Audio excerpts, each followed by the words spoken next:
გამარჯობათ, მოგესალმებით. დღეს ვისაუბრებთ მეორე არქეტიპზე ზღაპრებში. ეს არის ქალის არქეტიპები, როგორც იცით, მისი სახელია გადამრჩენელი. აქ საუბარია იმაზე, როგორ კარგავს თავისთვის საყვარელ ადამიანს ქალი, გმირი და მე როგორ მიდის, ასე ვთქვათ, მის საძებნელად, საკმაოდ ხანგრძლივ და ხიფათიან გზაზე, უამრავ განსაცდელებს გაივლის ამ გზაზე და საბოლოოდ იბრუნებს თავის შეყვარებულს და სამართლიანობა აღდგება. ამ არქეტიპული სიუჟეტის კომპოზიციაში 4 ეტაპის გავლა უწევს მას. პირველი არის ის ურთიერთობები, რომლის საფუძველზეც მან ძალიან კარგად იცის, ვინ უყვარს, იცის მისი ახასიათებლები და შემდეგ შესაბამისად კარგად ერკვევა იმაში, თუ ვინ უნდა დაიბრუნოს, როდესაც მას კარგავს მეორე ეტაპზე და ამ კარგვის მერე შემდეგი გზა არის მოძიების გზა, ძიებისა, რაც მის პირად ინიციაციას გულისხმობს, ცხადია, მის განვითარებას და შემდეგ მეოთხე ეტაპზე არის მოძიება და ნახვა თავისი შეყვარებულის, მაგრამ შეხვედრა მეტოქესთანაც ხდება და ბოლოს მაინც გამარჯვებით თავდება ეს გმირის ის იბრუნებს თავის შეყვარებულს და სამართლიანობის აღდგენა ხდება.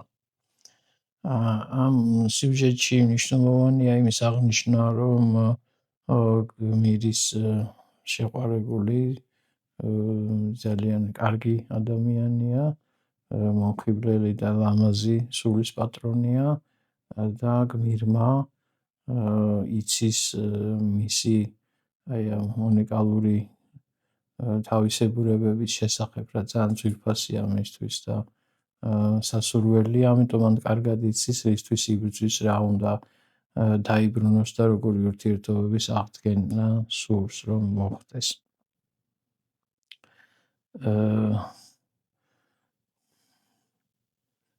როდესაც ის პოულობს თავის შეყვარებულს და ზღაპარი ალბათ უკვე მიხვდით, არის იგი გერდასა და კაის ისტორია და იგი როდესაც ის მას მოიძიებს აბსოლუტურად მოჯადოებულს და გაყინული გულით გაქოვებულს, ძალიან უჭირს მასთან შეხვედრა, ყველაფერს აკეთებს იმისათვის, რომ გაახსენოს მას თავის თავი და ბოლოს აღწევს ამას იმის წყალობით, რომ ეს აბსოლუტურად გამოუვალ სიტუაციაში აღმოჩნდება და უკვე აღარანაირი იმედი არ აქვს, ეს იმედებიც იმსხვრევა, ტირილს იწყებს და ეს ცრემლები მისი საოცრად გამწვენდელი სინანულის ცრემლები, რომელიც ამ დანაკარგს უკავშირდება, აღწევს კაის გულამდე და იწვევს მის, ასე ვთქვათ, უბრუნებას, მოტრიალებას. რა არის დაშიფრული ამ ზღაპარში? არის საოცარი თვით შეზღუდვისა და საკუთარი თავის, საკუთარი სიცოცხლის მსხვერპლად გააღების უნარი, რაც ქალს ახასიათებს და ასეთი ქალები ფლობენ საოცრად დიდ უნარს სიყვარულისას და მათ გულში თითქოს არის ეს ულევი სიყვარულის ძალა და შესაძლებლობა და როდესაც ასეთი ქალი აღმოაჩენს მამაკაცს მოწყვლად მდგომარეობაში, რომელსაც რეალურ ცხოვრებაში თითქოს არ გაუმართლა, მან ვერ მოახერხა თავისი კარიერის აწყობა, სოციალურად ადაპტირებული ვერ არის, თითქოს დაკარგული აქვს ცხოვრების საზრისი, ხედავს ამას რა ქალი, განიცვალება მის მიმართ ძალიან დიდი დახმარების სურვილით, რომ ის იქნას და გადაარჩინოს და აბსოლუტურად ყველაფერს აკეთებს იმისათვის, რომ ისეთ ადამიანად მოევლინოს მის ცხოვრებას ისეთ მეგობრად, რომელსაც ის გულს გადაუშლის და ამის წყალობით ის გამოიყვანს ყველანაირი პრობლემატური სიტუაციიდან და ამ ქალის ცხოვრებას აზრს იძენს და თავად მამაკაცს, რომელსაც ეს აზრისი ცხოვრებისა დაკარგულია, მასაც უჩენს აი ამ საზრის და სრულ ადაპტირებას უკეთებს მას ამ რეალურ ცხოვრებაში აბრუნებს. მ თუმცა არ არის ცნობილი ზღაპარში არასოდეს დრო, როდის რა შეიძლება დაალაგდეს, იქ ამის შესახებ არანაირი მინიშნება არ არის. ამიტომ ხშირად არის ხოლმე ისე, რომ ამ ხელა ღვაწლისა და ზრუნვის შედეგად ქალი ვერ იღებს თითქოს შედეგებს, დროში რაღაცები იწერება და იმის გამო, რომ ეს მოვლენები მისი მოლოდინის გამართლებისა ხანგრძლივდება, შეუძლებელი არის იმისთვის ამისი დათმენა და ჩნდება ჩიხის შეგრძნება, რომ თითქოს გამოსავალი არ არის, ის ვერ იღებს იმ გრძნობებს მამაკაცისგან, რაც თავად მას აქვს ჩადებული და მათი ურთიერთობის პერსპექტივას ვერ ხედავს. ამ დროს თავად არანაირად არ აქვს სურვილი, რომ ურთიერთობები დაასრულოს, მაგრამ კრიზისული მდგომარეობა მიანიშნებს იმაზე, რომ ვერც პერსპექტივას ვერ ხედავს გაგრძელებისას. ჩვენ შეგვიძლია ვისაუბროთ იმ ხაფანგებზე, რომელიც უამრავი აქვს დაგებული ქალს, მაგალითად ზღაპარში გერდას აჩერებს მოჯადოების უნარის მქონე ქალი, ის გოგონას ყველა პირობას უქმნის იმისათვის, რომ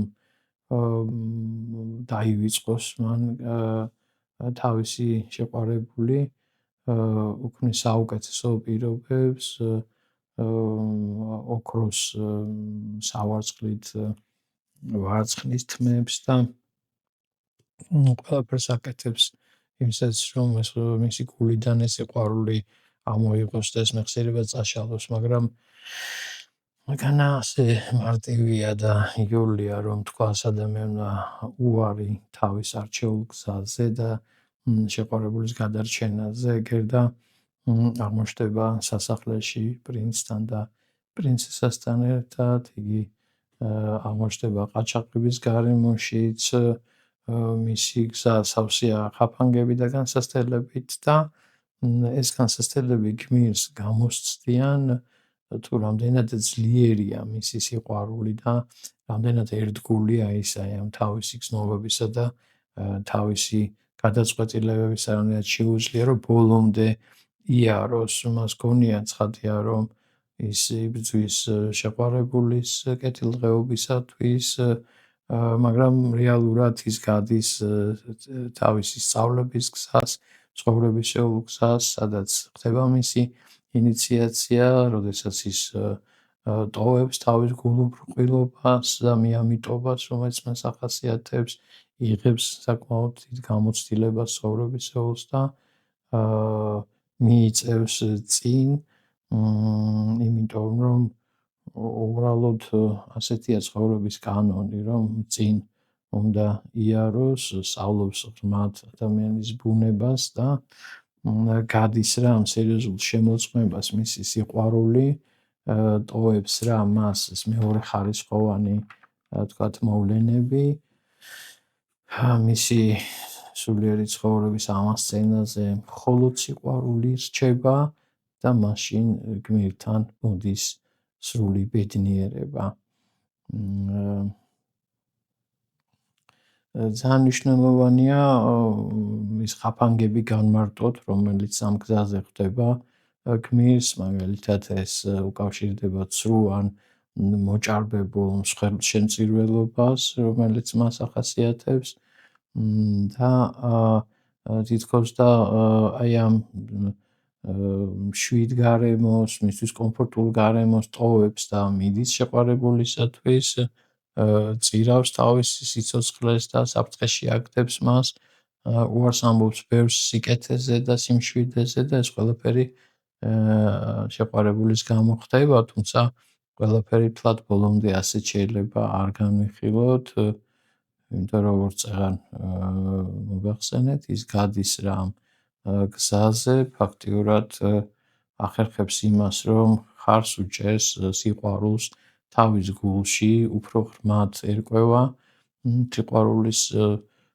სიღრმეებში და უფრო დიდი გამოცდილებით ჭირდოვდება თავად და ის რომ უარს ამბობს თავის კომფორტულ მდგომარეობას და სიმშვიდეზე, მიზანი მისი, რა თქმა უნდა, იმსახურებს ამას და ერთიც არის განსაკუთრებულად აღსანიშნავი, რომ სიყვარული არ ითხოვს მსხვერპლს, ის იზრდება და ძლიერდება და როდესაც მისი გავლენით უარს ამბობენ მესაკუთრულ ტენდენციებზე, ეგოისტურ სურვილებზე და მოლოდინებზე, აი ეს არის სიყვარულის სწორი განვითარების გზა. ასე რომ გამოთქმა, რომ სიყვარული მსხვერპლს მოითხოვს, ხაფანგს წარმოადგენს ამ სიუჟეტისათვის და ეს ხაფანგი იმაში მდგომარეობს, რომ ხდება გამოკვლევა ურთიერთობის შინაარსის და ხარისხისა მამაკაცის მხრიდან, როგორც აქ ადგილი მის მიმართ და სვავს კითხვებს, რომ რეალურად რას გრძნობს ეს მამაკაცი მის მიმართ. კითხვა უჩნდება, უყვარს თუ არა მას იგი. და როდის შეიცვლება ბოლოს და ბოლოს ეს მდგომარეობა და სიტუაცია და როდისღა დააფასებს მამაკაცი მის მიერ გაწეულ სამსახურს და მსხვერპლს, გაღებულ მსხვერპლს. ასეთი კითხვები როდესაც უჩნდება ქალს ამ სასიყვარულო ურთიერთობის პერიოდში, ეს კიდევ დესტრუქციულ ასე ვთქვათ, გზნობებს ანვითარებს მასში და ეს გზნობები უტევენ მას, ეს არის მაგალითად განგაში, იმის გამო უყვარს მამაკაცის თუ არა, ეს არის გაბრაზება, რომელიც უკავშირდება იმას თუ როდემდე უნდა გაგრძელდეს ეს ამბავი, რომ რაღაც თითქოს დასასრული არ ჩანს ამის, ტკივილი თუ ესე იგი ვინ ვარ მე, ვეღარ გარკვეულა ქალი, ესე იგი მისთვის, მამაკაცისთვის, რისთვის ჭირდება ის და წყენა იმის გამო, რომ მის მიერ გაწეული დიდი სამსახური დაუფასებელი დარჩა და ამის გამო უჩნდება აზრი, რომ არის კი ის ჩემი ღირსი. შემდეგ ეუფლება უძლურების გზნობა იქიდან გამომდინარე, რომ ვერ ხედავს პერსპექტივას, აი ეს ჩიხია, ხო? თითქოს გამოუვალი მდგომარეობა. ასევე ეჭვიანობა ეუფლება და ფიქრობს, რომ ალბათ ვიღაცა ყავს მას, თორე სხვა რა გამოიწვევდა მისი გზნობების გაცივებას, ჩემდამი. და ამის შემდეგ საკუთარი თავის არასრულფასოვნების განცდა ემატება ამ ყველაფერს და აი თვით შეფასება დაბლა ეცემა და ამბობს, რომ შინაგანად, რომ ის საკმარისად კარგი არ არის. ამის შედეგად ქალი შეპყრობილივით ხდება, სურს გამოიწვიოს საყვარელ ადამიანში სიყვარული, უნდა რომ ესე იგი დაჯილდოვდეს თვითონაც იმ სიყვარულით, რომელიც მანაც გაიღო და მოკლედ მზად არის კი ამ მსხვერპლ აღებისთვის და ნებისმიერი მსხვერპლი მისთვის გამართლებულია ამ მიზნისათვის და ერთადერთი რაც მას ამშვიდებს ეს არის ის თუ იცის იმ ნაზი გზნობების შესახებ, რაც მის შეყვარებულს მისდამი შეიძლება ჰქონდეს თითქოს და ის ბოლომდე ამბობს საკუთარ ეგოიზმზე უარს, მაგრამ ეს ასე არ არის. ეგოისტური სურვილები უბრალოდ მუტირებენ მასში და მას სურს, რომ უყვარდეთ ცხადია და ახდენენ ამის დემონსტრირებას და მას სჭირდება ჯილდო მისი სიყვარულისათვის და მის მიერ გაღებული მსხვერპლისათვის და ეს ნიშნავს, რომ ამ შემთხვევაში ქალი აღმოჩენილი არის აი ამ ზღაპრის სიუჟეტის ხაფანგში, ერთ-ერთ ხაფანგში. სიყვარული როგორც ასეთი მეორე პლანზე აღმოჩნდება და უთმობს ადგილს შეპყრობილობას აი ამ ჯილდოთი და სამსხვერპლოზე მიტანილი მსხვერპლისათვის, რაც მან დაიმსახურა. ეხლა რომ წარმოვიდგინოთ ჩვენ ერთი წუთით, რომ გერდას ჰქონდეს, ანუ ზღაპრის გმირს ჰქონდეს მსგავსი განცდები, მსგავსი კითხვები და ეუბნებოდეს საკუთარ თავს, რომ ხა სად მივდივარ მე და საერთოდ მე მას უყვარ ვარ. შეაფასებს კი ის აი ამ ჩემს მიერ გაწეულ ყველა ძალისხმევას, რასაც მისთვის ვაკეთებ და რა მსხვერპლზეც მივდივარ. ნუ ცხადია, შეუძლებელია წარმოვიდგინოთ ზღაპრის გმირს, რომ ჰქონდეს მსგავსი განცდები. როგორ დატრიალდებოდა სიუჟეტი, ასეთ შემთხვევაში ჩვენთვის უცნობია, მაგრამ ზღაპრის გმირები წარმოადგენენ რეალურად განსახიერებას ქალისათვის ეტალონური მოდელისა, რომელიც გაივლის ყველა გამოცდას და ესე იგი გაივლის ყველა ხაფანგს და შეიძლება ეს არის საკმაოდ რთული გზა, მაგრამ მოუწევს ბევრი სირთულის გავლა, არც ჯილდოს გამო, არც იმიტომ, რომ ასაზრდოოს თავისი თავი რაღაცა მსხვერპლ გაღებებით, უბრალოდ ასეთია ცხოვრების კანონი, რომ მან უნდა იაროს თავისი მიზნისაკენ. და ქალს, რომლის ცხოვრებაშიც ვითარდება მსგავსი სიუჟეტი, მოუწევს ხოლმე საკუთარი თავის გადამოწმება. ძალიან ხომ არ გაიტაცა ურთიერთობების ანალიზმა, ხომ არ დაკარგა სიყვარული საკუთარ გულში. სიტყვა ანალიზიც თავის თავზე მეტყველებს, ანალიზი დაშლას ნიშნავს, ხო? სიყვარული დიდად ვერ იტანს ამ ამბავს, ხო? მის რაღაცა დაშლას და ასე ვთქვათ, რაღაცა მიზეზშედეგობრიობის კვლევას ამ სფეროში და შეიძლება დასვას კითხვები ქალმა თავის თავთან, რომ ხომ არ იწყებს უკვე ტკბობას ისე მის მიერ გაღებული მსხვერპლების გამო, იმ გმირობის გამო, რომელსაც ის ანხორციელებს და შემთხვევით ხო არ ამძიმებს ეს მას და თუ კი პატიოსნად უპასუხებს ამ კითხვებს, ის ასე ვთქვათ, თავს დააღწევს იმ ხაფანგში აღმოჩენის პერსპექტივას, რაც მას ნამდვილად მის წინაშე არის.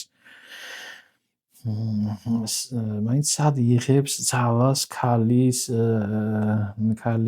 ასე ვთქვათ, ეს სურვილი ამ შეყვარებულის დახმარებისა.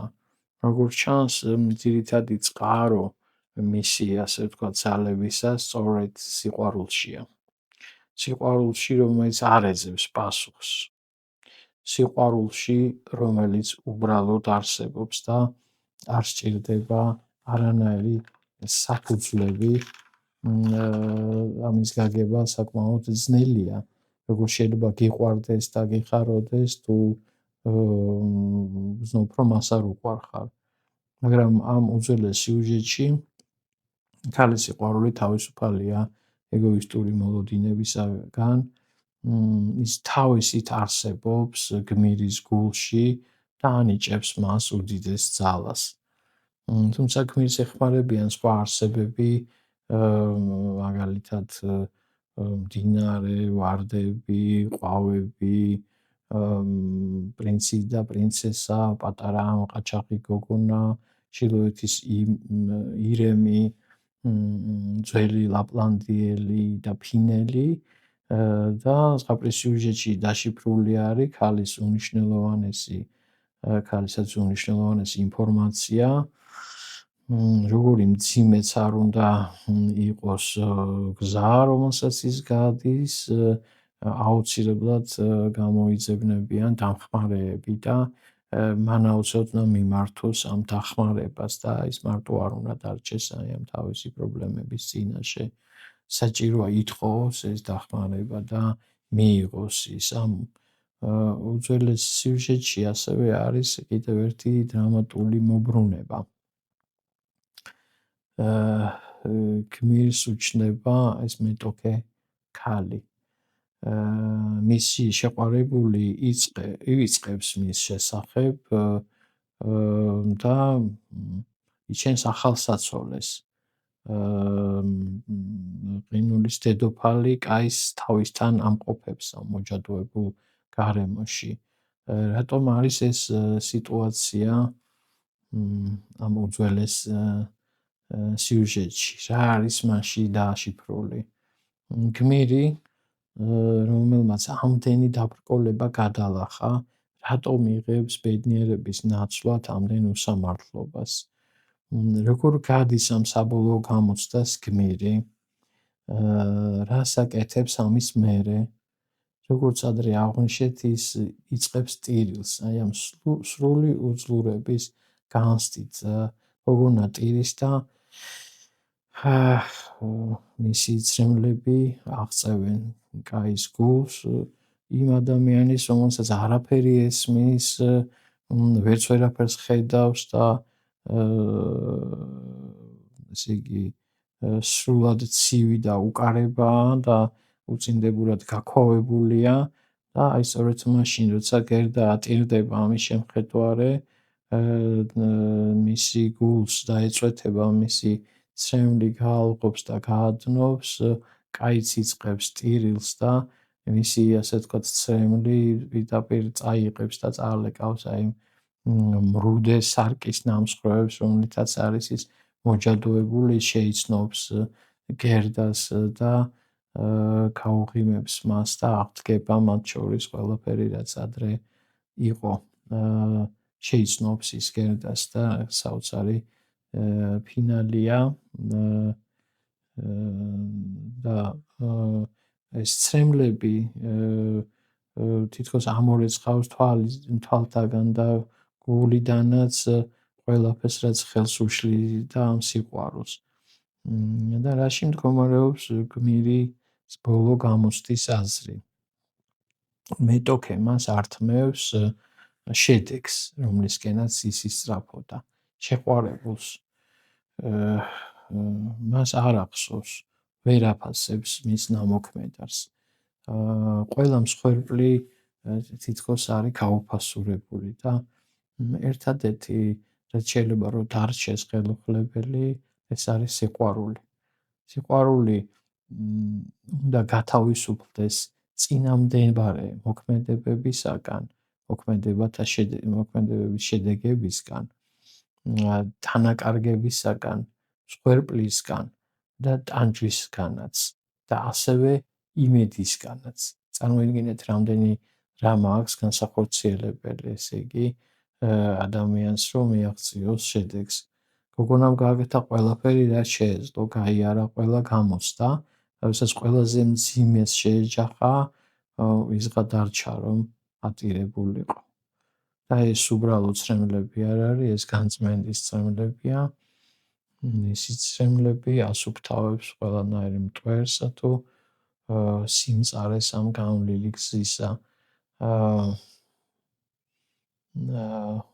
ასუფთავებს მის პიროვნებას ყველანაირი ილუზიებისაგან, ის იმედგაცრუებას, მსხვერპლის შედეგის მოლოდინს, ყველაფერს. ის ტირის სიყვარულისაგან და მისი დანაკარგის განცდისგან.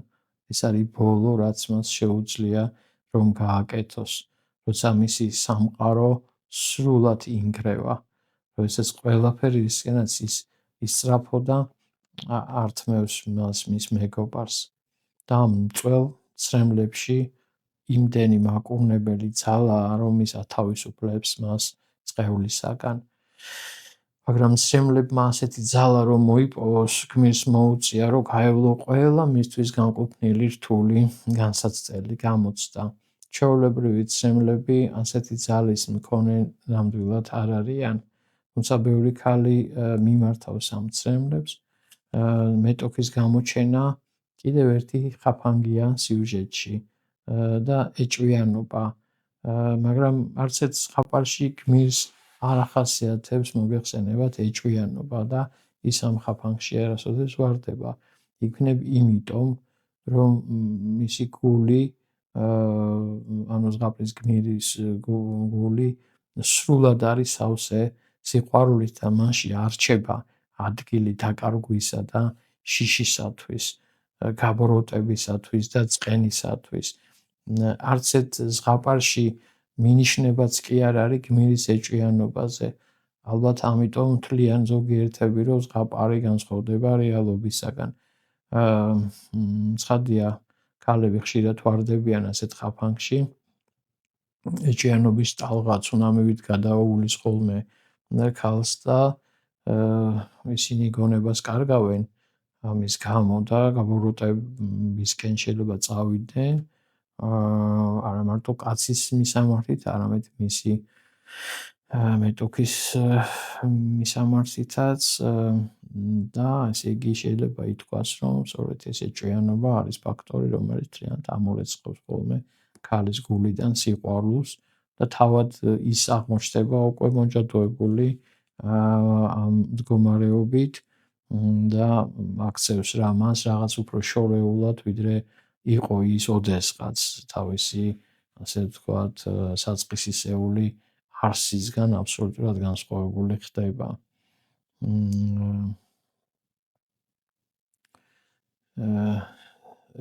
მითებში, ლეგენდებში ხშირად არის ასეთი პერსონაჟები გამოყვანილი და მითები და ლეგენდები გვიჩვენებენ ესე იგი არის იქ მინიშნებები, ოღონდ აი ზღაპარი პირდაპირ გზას გვიჩვენებს და ზღაპარში არის გასაღები ბედნიერების, პირდაპირ გვიჩვენებს მიმართულებას.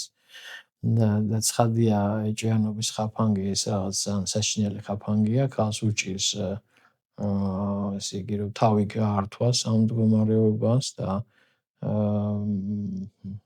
ფიქრობს ასე რომ იმარა თუ მღალატობს მე ჩემი შეყვარებული, ეს ხო შეიძლება გააგრძელდეს და კვლავ და კვლავ მიღალატოს თუ აპატიებ, ის მაინც გააგრძელებს ამას და რა აზრია გამპატიებას და როგორ ასე უნდა იყოს მთელი ცხოვრება და მე რა ცხოვრება მელის თუ ეს ასე მოხდა და ასე დროს თავად სიყვარულის მნიშვნელობა კარგავს აზრს.